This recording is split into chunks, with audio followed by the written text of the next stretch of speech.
Hello and welcome to episode 11 of the official EstablishTheRun.com podcast. My name is Adam Levitan. I'm one of the co-founders here at Establish the Run. And as usual, I am joined by my partner in this endeavor, fellow co-founder, the man who moves ADPs, the guzzler of water. It is, of course, Evan Silva. Evan, what's up, buddy? What's up, man? Week one is quickly approaching. We're already starting to see some teams make some meaningful cuts. We are now past the third week of preseason, which historically has been the most telling, but more and more teams are not playing their starters. But we still had many significant takeaways from the weekend, and I'm excited to jump into it. Obviously, we lost one of the best players in the NFL, and that had massive reverberations throughout the NFL in real life, and certainly throughout our top 150 and our tiers and everything else, man. I mean, pour one out for a fantastic football player, and I hope that he, enjoys the rest of his life comfortably. Yeah, we're going to talk about Andrew Luck here in a second. But yeah, what we're going to do on this podcast, we're going to go through all the news and notes, the most important things that we saw during week 3 preseason, including Andrew Luck, including the Lamar Miller injury, bunch of injuries, bunch of usage stuff. Unfortunately, a bunch of injuries, I should say, going to get you guys up to speed. But first, a reminder that during the season, we will be doing 2 shows per week, Friday night and Sunday morning. They will be part of our in-season package. So head to EstablishTheRun.com and check that out before prices go up. Okay, Evan, as you mentioned, fewer and fewer coaches are risking their starters, even in week 3.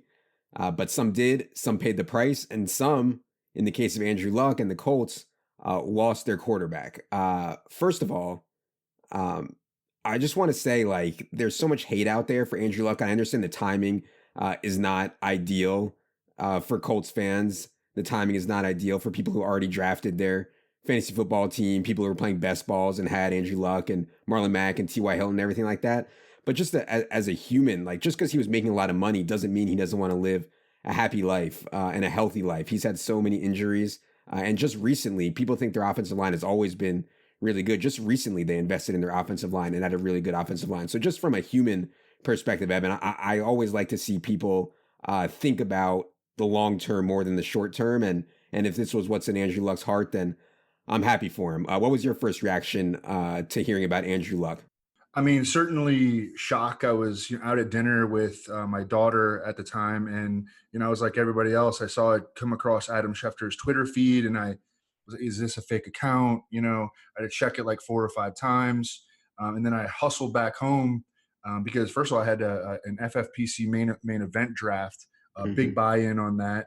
But I also wanted to get back, and I stayed up till like 3 a.m. after that draft, making changes throughout our draft kit. But yeah, I mean, look, you use the term "smell the roses," and this guy has suffered. I mean, he took more hits in his first 3 NFL seasons than any quarterback by like a count of 65. He risked his life. And that's not exaggeration on the football field for the Colts. He suffered a lacerated kidney and internal injuries on the football field. He played through a torn labrum in his throwing shoulder. And, he got tired of rehabbing every single offseason. And I don't blame him, man. He's a really smart guy. He's a really good person. And I just hope that he, can overcome all these injuries and live a great life. And I think that he will. I think he can do great things outside of football because he's a brilliant dude. He really is. Yeah. Love Andrew Luck. Best of luck to him. No pun intended. All right. Let's talk about the fantasy impact though here, Evan. That's what we're here for. For those of you guys who don't remember, Jacoby Brissett did start 15 games in the 2017 season. Was not a pretty 17 games, only averaged 14.6 DraftKings points per game in those 15. That's like, for context, that's like Sam Darnold or Matthew Stafford or what Ryan Tannehill averaged last year. But Evan, I think there's a bit of optimism on Jacoby Brissett because the surrounding parts versus that 2017 team on the Colts are way, way, way better. new coach. He has a bit of rushing equity, ran for 260 yards and 4 touchdowns in that 2017 season. In terms of backups, Evan, in terms of the Colts' outlook, how bad do you think it is now that Jacoby Brissett is their starter? Well, first of all, just the general impact on the Colts is massive. Their win total at sportsbooks dropped from 9.5 to 6.5, or even 6, which is like Raiders territory. That 2017 team that was quarterbacked by Jacoby Brissett, when Andrew Luck was out with a shoulder injury, scored 16.4 points per game, which was 30th in the NFL. The 2016 and 2018 Colts with Luck at quarterback scored 25.7 and 27.1 points per game. So let's just take the lower number from those two Luck seasons, and we're talking about a 9.3 points per game swing, and that is massive downgrading from Andrew Luck to Jacoby Brissett. The good news is the Colts have a better coaching staff now. They have a way better roster, but I think that there's at least a touchdown per game difference between this offense with Andrew Luck and this offense with Jacoby Brissett. At least a touchdown per game difference. Generally speaking, on Jacoby Brissett, what do you think of him and his talent generally? Because it is he was a Patriots backup. We've seen 15 games of him. Like, we do have a decent amount of tape on Jacoby Brissett. Yeah, and for some context on that 2017 season, it's important to remember that the Colts traded for Jacoby Brissett on September 3rd of that year. He had almost no time to learn the offense. This year, Jacoby Brissett has been the first-team quarterback for all of August. The offensive line, again, is way better. They bring back all 5 starters. Jacoby Brissett in 2017 finishes the quarterback 22 in fantasy. He took the most sacks in the league. He averaged 6.6 yards per pass attempt. He's a decent athlete with a pretty good arm, but he's also a slow processor in the pocket. He has a tendency to hold onto the ball way too long. So I slotted him at quarterback 29 behind Marcus Mariota and Joe Flacco, ahead of Eli Manning and Dwayne Haskins. And I put Chad Kelly at quarterback 40.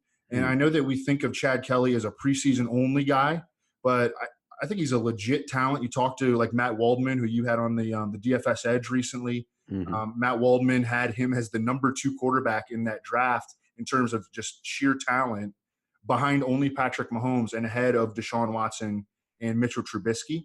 And I wouldn't be surprised at all if we see Chad Kelly make starts this year. He does have to serve a 2-game suspension to begin the season. He's got like off-field demons, but he's a true talent. If he can just kind of get everything together, focus on football, Chad Kelly, I think, will play this year. But Jacoby Brissett, to me, is just a back-end 2-quarterback league option, and it doesn't help that the Colts' first 2 games are on the road against the Chargers and the Titans, 2 pretty good defense. Chargers obviously elite, even without Derwin James, I think, and the Titans are above average. Yeah.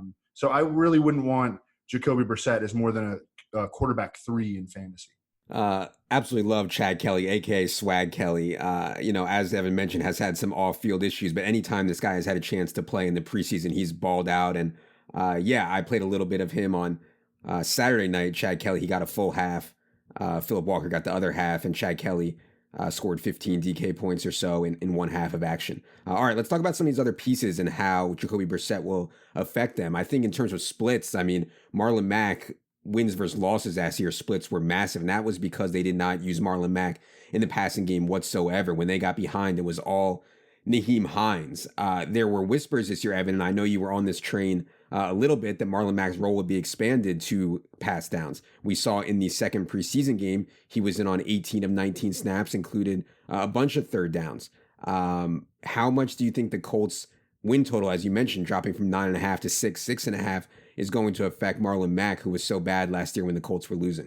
Yeah, it was on that Marlon Mack as a potential full-time back, right when we broke out the site on July 15th, because I noticed that first of all, I remember that Nyheim Hines was a really popular DFS play in the playoffs last year, and he was just a ghost in the playoffs. And that was because they started to use Marlon Mack more in passing situations. His routes run per game spiked over the Colts' final 4 games, including playoffs. But unfortunately, had to drop Marlon Mack from running back 13 to running back 22 after the Andrew Luck news. The big blow, of course, here comes with the Colts' reduced scoring expectation.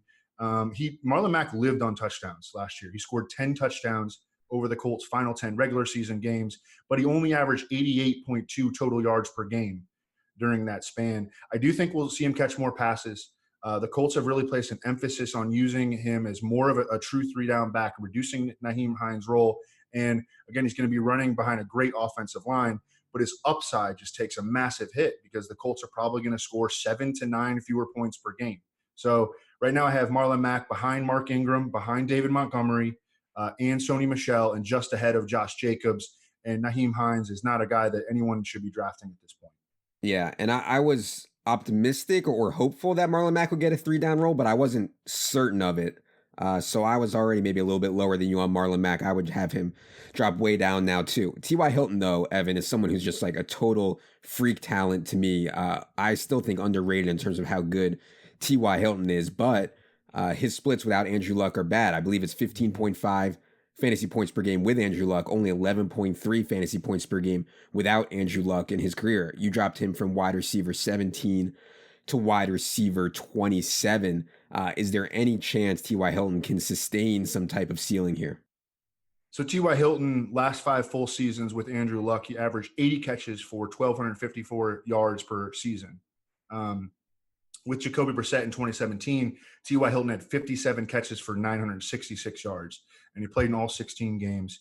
He still had spiked weeks with Jacoby Brissett, but he had so many bad games. He finished under 60 yards in 12 of 16 games, and he actually went over 100 in the other 4. So I'm really expecting T.Y. Hilton to be a pretty frustrating, inconsistent player this year, especially because the Colts have so many other guys now to feed in their offense. In that on that 2017 team, there were only 2 guys that had more than 50 targets on the entire team, and it was T.Y. Hilton and Jack Doyle. And now you got Paris Campbell, you got Eric Ebron is there, Jack Doyle is back. Devin Funchess. We might see Marlon Mack used more in the passing game. They do have Nyheim Hines, and so I dropped T.Y. Hilton to the Robbie Anderson, Will Fuller, Sammy Watkins range. Kind of like a boomer bust guy in fantasy overall, and also a boomer bust guy week to week. I think that he's going to mix in his spikes, but he's also going to have some really bad weeks as well.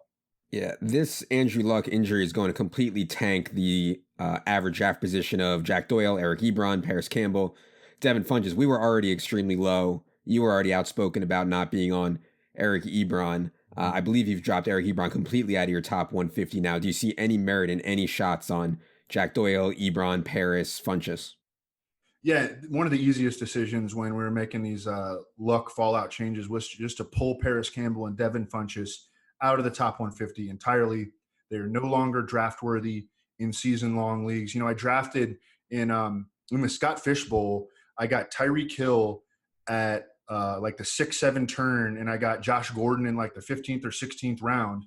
But we built that team with a foundation of a Colts stack.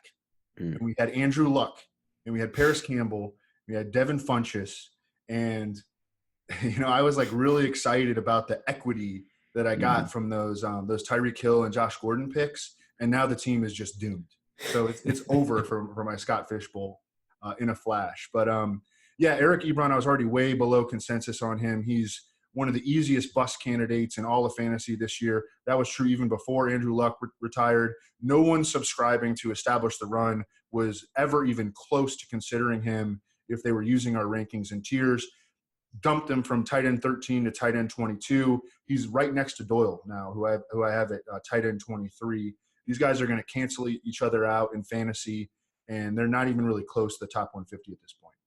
All right, let's move on to this Houston Texans situation. It was an eventful Saturday night in the AFC South. Hate to see it, but Lamar Miller went down, and by all indications, he tore his ACL, is going to be out for the season. Luckily, I guess, for the Texans, they traded for Duke Johnson a few weeks ago. And everybody wants to say, oh, Duke can't come in and fill the Lamar Miller role. He can't touch the ball 250 times. I just don't understand why. I mean, Duke is 210 pounds. He's never missed a game in his NFL career, 4 seasons. He averaged more than 18 carries per game in college. I mean, Texans gave up a 3rd-round pick to get him. I know you made the point even before this Lamar Miller injury, that teams don't give up 3rd-round picks to get running backs they're just going to use as a satellite back. I hope that Bill O'Brien and the Texans staff just says, you know what, screw it. Let's just get Duke Johnson 15 to 20 touches a game and see what happens. If that happens, I think he's going to absolutely smash despite the offensive line struggles of the Texans. Where are you at with Duke Johnson now? Yeah, and even after they acquired Duke Johnson, I still thought that Lamar Miller had a shot at 200 touches. I still had him as the favorite for carries in the Texans' backfield. So we're talking about a ton of opportunity that gets freed up immediately. And I fully expect the Texans to add a running back at final cuts. I could see him adding TJ Yeldon, Kenneth Dixon, Carlos Hyde. They could sign Doug Martin, like this week. Mm-hmm. But this Lamar Miller injury makes Duke Johnson the clear-cut number one back in Houston right now. We already discussed that the Kiki QT injury was helping Duke. So I boosted Duke Johnson from RB33 to RB24. I'm not expecting him to be a true bell cow necessarily, obviously by that ranking, but I'm with you that I would not rule out the possibility that he becomes one. He left Miami after 3 seasons as the all-time leading rusher in Hurricanes history. Yep. The Hurricanes have had some pretty damn good backs over the year. I don't know, Clinton Portis or Frank Gore or Edgerrin James. I mean, my goodness gracious, Duke Johnson was a true bell cow at Miami. And you mentioned he's not a small guy. It's just that he got pigeonholed or typecast in Cleveland as a passing down only back. But I think that he can absolutely handle like 13 to 15 carries with 3 to 5 catches per game and play a ton of snaps. Remember that the Texans are going from facing the easiest schedule in the NFL to the toughest based on opponent win totals. So they're going to be playing from behind more and throwing the ball a lot more this year. And that has been Duke Johnson's game so far in the NFL. I think that if you want to look at a flyer deeper down their depth chart, Demaria Crockett out of Missouri is that guy. He went undrafted. He had an up and down college career, but he's a speed score freak. Ran 4.4 flat at his pro day at 225 pounds. The Texans are, again, I think that they're going to add a running back, but I think that Demaria Crockett is the next best talent in the backfield behind Duke Johnson.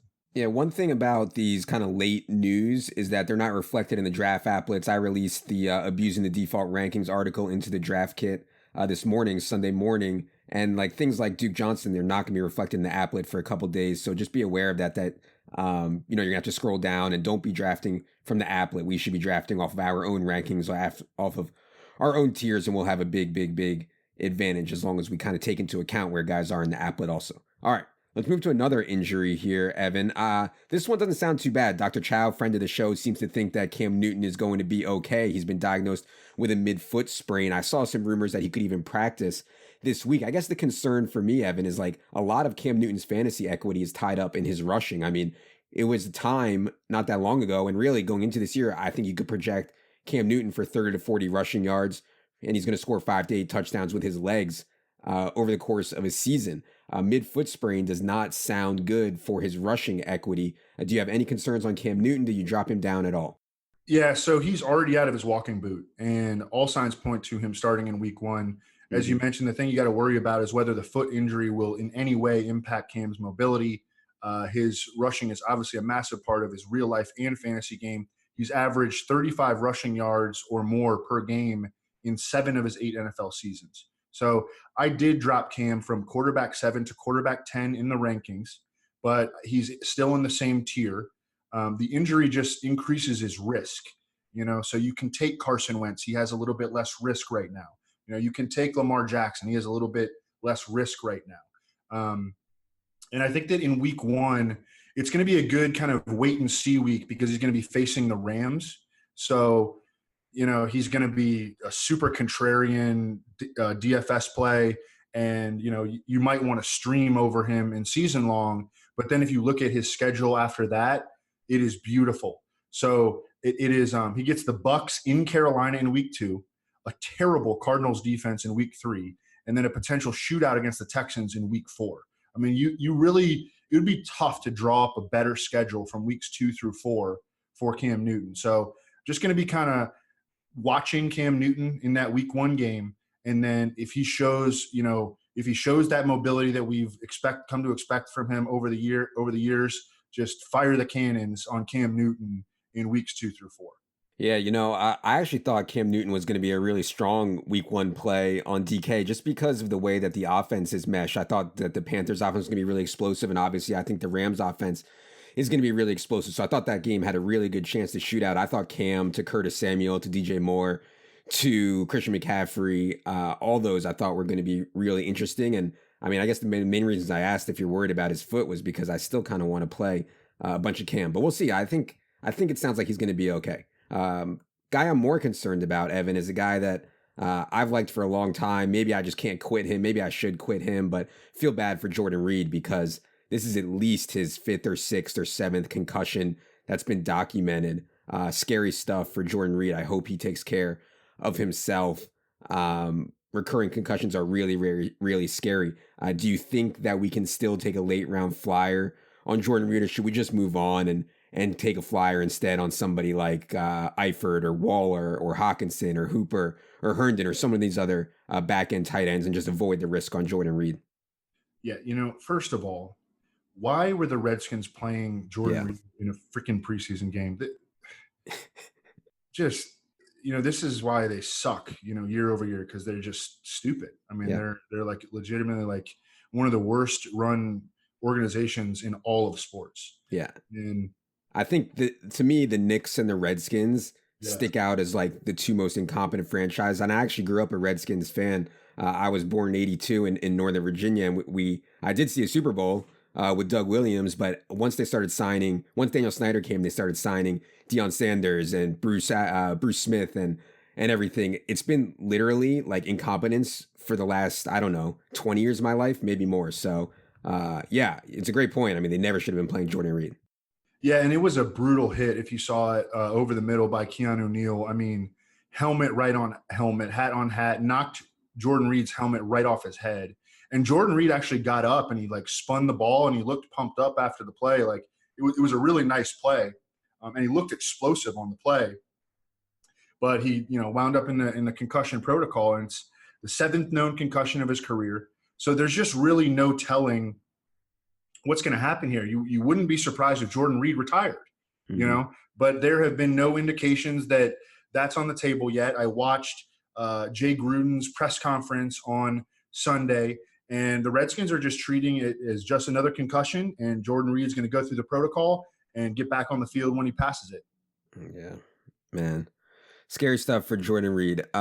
Let's talk about a couple more injuries here that have happened. David Moore went down in practice, and now both David Moore and DK Metcalf are on the sideline. Not expecting to see David Moore in week 1. DK Metcalf might be back, but I would be shocked if he had any kind of real role.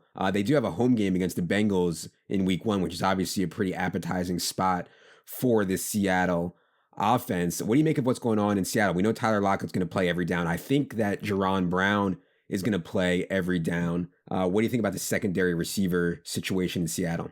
Yeah, I've noticed that you're on this Jerron Brown train, so we're going to clash about this. I mean, is he like minimum price on DK? This is why you would like him if he was minimum price. I mean, in week 1, I don't think it's necessary to play Jerron Brown at 3,100 on DraftKings because like everybody's too cheap. I mean, we have so much value. There's no reason to do it. But yeah, for the record, Jerron Brown is 3,100, which is like basically free on DraftKings. Yeah, and I know that we would have our group texts, and JM to win would always like Jerron Brown, and I'm like, don't play that. But anyways, and sometimes he was right. Sometimes Jerron Brown would hit, but usually he wouldn't. Yeah. But so David Moore has the shoulder injury that's going to keep him out probably multiple weeks into the regular season. DK Metcalf right now questionable for week 1 after the knee scope. Jerron Brown is locked into the number 2 role. He's going to be playing outside. Tyler Lockett is going to be playing in the slot. And then there's a wide open competition for that number 3 role where you have 4th round pick Gary Jennings, who I like coming out of college. He has done nothing in camp or the preseason. This has been well documented by like the Seattle Times and NBC Sports Northwest and just everyone. I mean, even like Brian Schottenheimer has talked about it in press conferences. Just Gary Jennings has just been a ghost. Like no one is making fewer plays in Seahawks camp than Gary Jennings. Undrafted free agent Jazz Ferguson, who's been up and down, and then 7th round pick John Ursua, who has been really good. And I'm not sure that there's a ton of near-term fantasy impact here, but Ursula looks like a guy to pick up in dynasty leagues. I think that Tyler Lockett is just going to crush targets here, though, and he's the guy that I really would want to aggressively take in my season-long drafts. You talk about week one from a daily fantasy standpoint. How about a team stack of the Seahawks with Russell Wilson plus Tyler Lockett plus Chris Carson? Love it. Yeah. I mean, Chris Carson is too cheap on DraftKings in week one also. I mean, he's 5,700. I haven't seen his price on FanDuel, but yeah, I mean, Chris Carson's certainly set up well. They're one of the biggest home favorites, 10-point favorite at home against those Bengals. That's the first time that I have heard you say the word FanDuel in like 4 years. Let's move on to Carlos Hyde. Let's talk about this Kansas City situation because there was speculation. There was a lot of people who thought Carlos Hyde may not make the team. And now it seems like that's going to come true. I mean, every single beat writer who covers the Chiefs is saying that Carlos Hyde's going to get cut in the first, with the Patrick Mahomes group in the third preseason game. Damian Williams started, scored a beautiful touchdown on a wheel route. Darrell Williams came in. Darwin Thompson played. Carlos Hyde did not play with any of those first three groups. He came in fourth. So it seems like Carlos Hyde is going to get cut. Evan, what is the fallout here? Because I could see Carlos Hyde getting scooped up too by one of these other teams that we mentioned. You know, obviously the Texans need a running back also. Yeah, we talked about Carlos Hyde on one of our very, very, very first podcasts that I was way above consensus on him. And you were very skeptical about that. And you turned out to be right. It looks so stupid, but, you know, on my behalf. But, you know, I try to be like Bayesian in my process. So as I get more information, you know, I've been jacking Carlos Hyde down, moving up Darwin Thompson. And now Carlos Hyde is just completely out of the top 150. You know, I have not wavered on Damian Williams. He's been my RB11 for weeks and weeks, and I've been getting a ton of him in the middle of the third round. On Saturday night, I took him at 3.03 in my FFPC main event draft as my RB2 behind Saquon Barkley. You saw his impact down the stretch last year with 10 touchdowns in the Chiefs' last 6 games, and then he caught a wheel route that, yeah, as you mentioned, went for 62 yards in the third preseason game. His upside is absolutely massive if he can stay healthy. I mean, it's not crazy to suggest that Damian Williams could be a top 3 fantasy running back if he stays healthy, and he's healthy right now. I jacked up Darwin Thompson to RB37. He was previously in the 50s, so he's above ADP in our rankings. I'm going to make sure that Damian Williams and Darwin Thompson stay above ADP in our rankings and tiers so that, you know, people that subscribe to establishtheRun.com have a really good chance to get both of those guys if they're using the rankings and tiers. Again, this is an offense where you invest and you invest aggressively. And then if you want to go deeper, you mentioned Darrell Williams. He's going to be the number 3 back. And I think that Carlos Hyde, like just all signs at this point to him getting cut. This Kerryon Johnson situation, and I love Kerryon Johnson. I think he's an amazing talent. I was so excited for Theo Riddick to get cut, and hopefully that Kerryon Johnson would turn around and handle, 70, 60% of the early down work plus all of the pass down work. I'm afraid, Evan, that Matt Patricia is such a donkey and thinks that you need to rest Kerryon Johnson so he's fresh for December and January, even though your team is terrible, and not play him a lot at the beginning. I mean, he only was in on the third preseason game. Matthew Stafford played 18 snaps, Kerryon Johnson only 8 of them. CJ Anderson was in for 10. Ty Johnson also got some reps early in the game as a third down back. Are you wavering at all on Kerryon, or should we just stick with it here and kind of ride into the donkey that is Matt Patricia? Yeah, Matt Patricia reminds me of these guys that dismiss like early season fantasy football schedules and they just hone in on the fantasy playoff schedules. Like, you have to get to the fantasy playoffs, right? So, I mean, that's nice to look at the fantasy playoff schedules, but so many things change over the course of an NFL season. And that's true in real life football, obviously, and that has trickle-down effect to fantasy. But you have to get there, man, So how about let's play our best players so we can get there? And that apparently goes way above the head of aeronautical engineer Matt Patricia. who wants to use a 2 or even 3-back rotation. Obviously, Kerryon is going to be the lead back, but it looks like C.J. Anderson is going to be in on some third downs. Like, it was fantasy Twitter erupted when C.J. Anderson or when Kerryon Johnson was in for a 3rd and 6 in the third preseason game. Like, this was a really big deal. Like, oh my God, he's got a shot to play on some third downs. But C.J. Anderson is going to be involved also with short yardage situations. And I think that Ty Johnson is going to pick up a little bit, at least, of the Theo Riddick role. The good news is that this is still going to be very much a run-heavy team. So there will be a lot of opportunity despite the committee. The Lions have an average to above-average offensive line. They're bringing back 4 starters up front. I think all 4 of those guys are quality starters in Rick Wagner, Graham Glasgow, Taylor Decker, and Frank Ragnow, who suffered an injury in their third preseason game, but it's just a mild ankle sprain, so it looks like he's going to be ready for week 1. So that's good news for Kerryon. Their Lions defensive personnel is a lot better this year. They picked up Mike Daniels. They signed Trey Flowers from the Patriots. They signed Justin Coleman from Seattle, really good slot corner. So I think that they should be able to stay in enough run-friendly game scripts, and Kerryon Johnson is just really good. And I did have to drop him from RB12 to RB15. So he's now behind your boy Aaron Jones, and he's behind your other boy, Leonard Fournette. But he is ahead of Todd Gurley and Chris Carson still. I'm not as excited about Kerryon Johnson as I was a few weeks ago, but I still think he's a really solid RB2 pick and right around the 3rd, 4th round turn in season-long drafts. Yeah, that sounds perfect to me where you have him slotted. Okay, this next guy we're going to talk about, I think I was too low on or too slow to come around on for this season because I'm just so biased against guys who don't catch passes. But man, Sony Michel is set up so well to have a shot to lead the league in touchdowns, to rush for a ton of yards this year. Damian Harris has been slow out of the gate in camp, and Sony Michel, despite all the knee issues that he's had, I mean, he looked awesome and extremely healthy on Saturday night. Brandon Thorne, who ranked the offensive lines for us, who will be doing offensive line, defensive line matchups for us during the regular season, he has ranked the Patriots with the #1 offensive line. This team is so run heavy inside the 10 and 5 yard line, Evan. Sony Michel is going to get an overwhelming majority of the early down work. James White and Rex Burkhead are going to get the pass down work. But man, the early down role in New England is just so profitable for touchdowns. I hate to chase touchdowns, but it seems like Sony is going to score so many. Yeah, so let's just go through the entire timeline. So Sony Michel obviously comes out of college with knee concerns.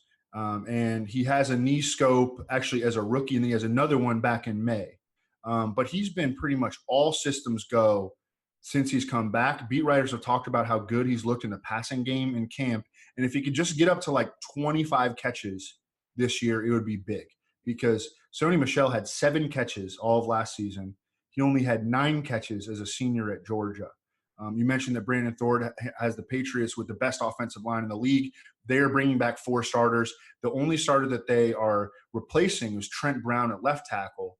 And Isaiah Wynn, who was their first-round pick in the 2018 draft, missed his rookie season with a torn Achilles. I've talked to multiple O-line gurus like Ross Tucker and Brandon, and they were all very impressed. And Greg Cosell also commented on this. They all were very impressed by Isaiah Wynn in the second and third preseason games. So that's a good sign. And, more support for Brandon Thorne ranking the Patriots with the best offensive line in the league. You mentioned his touchdown upside is immense. Mike Clay recently pointed out that he's seen Sony Michel at 50-1 odds to lead the league in rushing. I probably like Sony Michel's odds better to lead the league in rushing TDs, but I think he's a good pick either way. The Patriots have one of the softest schedules in the league based on opponent win totals. They actually do every single year because they play, the Jets, Bills, and Dolphins, and the Dolphins are looking especially bad this year. That's going to help for run-friendly game scripts, and I think that this is going to be one of the best Patriots defenses that we've seen in a while. So, look, Sony Michel has some limitations. He has some concerns, but I have him as the RB21 right now, which is just ahead of his ADP in FFPC high-stakes leagues at RB22. I don't have him super above his ADP, but definitely he's going to be in your crosshairs if you're using the rankings and the tiers. All right, last guy we're going to hit on tonight is Leonard Fournette. The usage for Leonard Fournette in the preseason third game was awesome. And this was, I believe, the first game that Nick Foles played 19 snaps. Leonard Fournette was in on 18 of them. Note that Alfred Blue didn't play, but still, Leonard Fournette was in on, I believe it was 4 third downs, saw 3 targets, caught a nice swing pass, trucked a dude. There's chances, especially now with Andrew Luck down, that Jacksonville has paths to winning the AFC South for sure.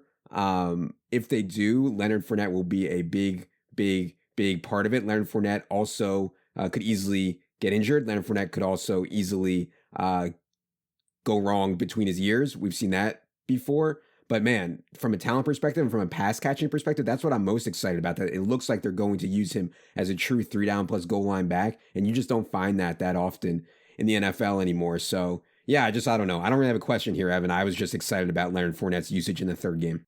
No, and I think that you kind of were getting at a good point that the Andrew Luck thing is so massive that it really extends to like not only his own team, but also his division. I mean, I would have ranked the Colts as a top 5 NFL team entering this season.